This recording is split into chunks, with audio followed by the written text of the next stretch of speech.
did you want to say a word about Hillary and Jeb Bush? It looks like... Well, Jeb is... I guess I suppose I flatter myself. I am at least one of the prominent opponents of a Bush dynasty. I've certainly tried to do that.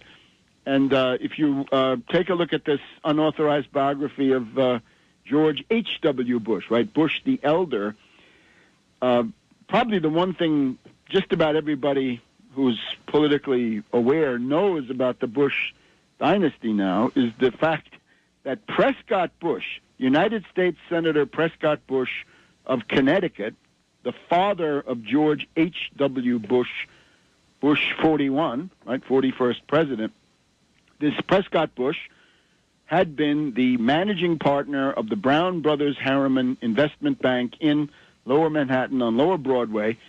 And in the course of 1940, 1941, 42, he was exposed as being the United States banker for a man called Fritz Thyssen, Thyssen.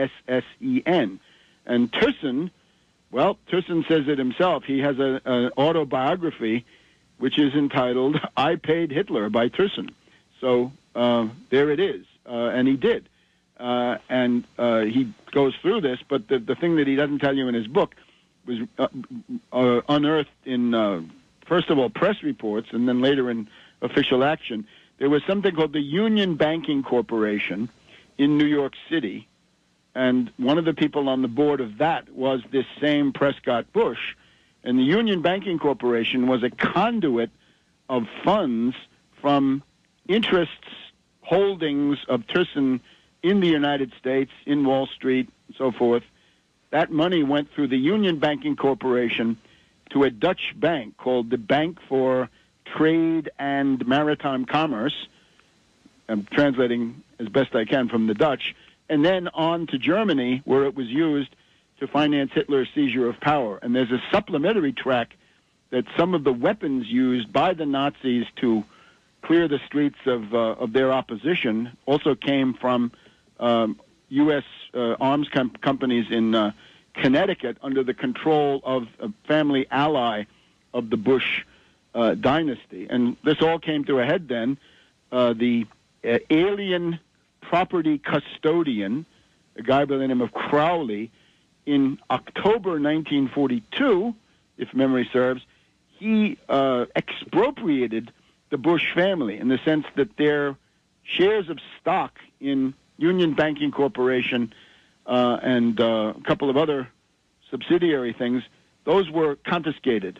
And this was done because the Union Banking Corporation was an enemy alien dominated by German and Hungarian Nazis. So that was what was applied to the to Prescott Bush. So this put a shadow over the family, although they got the money back. Apparently they got the money back with interest. That part is a little bit harder to trace, but the shares were then restored later on. But you can imagine, a family, it's October 1942, United States has been at war for almost a year, and they're still maintaining this, this banking option for somebody who by now, Thyssen had tried to flee, right? He got out of Nazi Germany, but still working for him.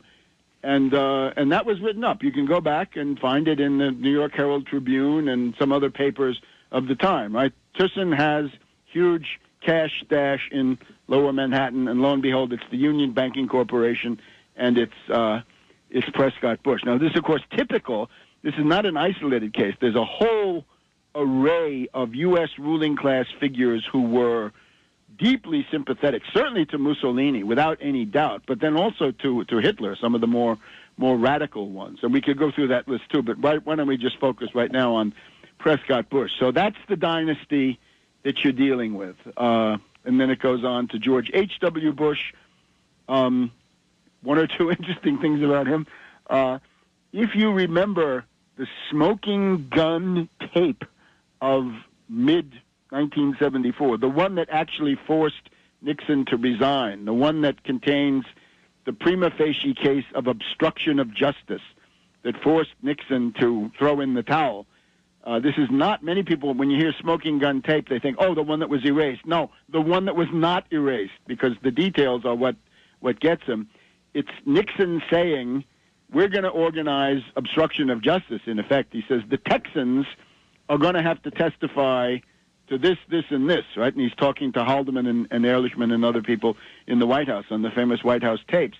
Well, the Texans include George H.W. Bush, who at this point was the head of the Republican National Committee during Watergate, right? George H.W. Bush was a very important figure in Watergate.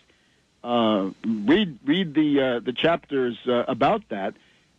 This is Bush himself, right? Bush had been most probably one of the CIA managers of the Bay of Pigs invasion of Cuba. That's in 1961.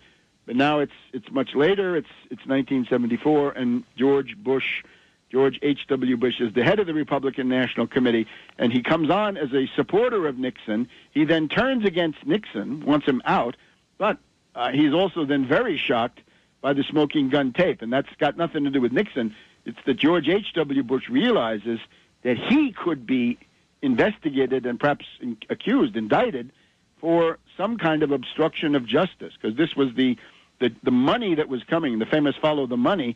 That money was coming from a group of donors in Texas, including this guy Liedtke. These are all people that show up later on in the Texaco Pennzoil takeover. Anyway, that guy Liedtke was one of Bush's partners of Zapata Petroleum and Zapata Offshore. So complicated story, but the idea is the smoking gun tape features references to George Bush, although not by name, as the Texans. Well, Webster, I also want to mention, and I mean, I've heard you talk about this before, that George H.W. Bush became vice president under Ronald Reagan, and, of course, Reagan was shot. There was an attempt on his life, and that very night, one of Bush's sons was slated to have dinner. He was scheduled. This is Neil Bush, right? The Silverado Neil Bush, right? Sort of the black sheep, the one who was always getting into scrapes and so forth. Well, in this case, Neil Bush had become a friend of Hinckley's brother. So Scott Hinckley, the elder brother of the shooter, John Hinckley, was a friend of Neil Bush, and they were scheduled to have dinner the night that Reagan was shot. So that dinner was called off, as far as we know. But it came out in the Houston Post and the Rocky Mountain News, two newspapers that no longer exist, by the way.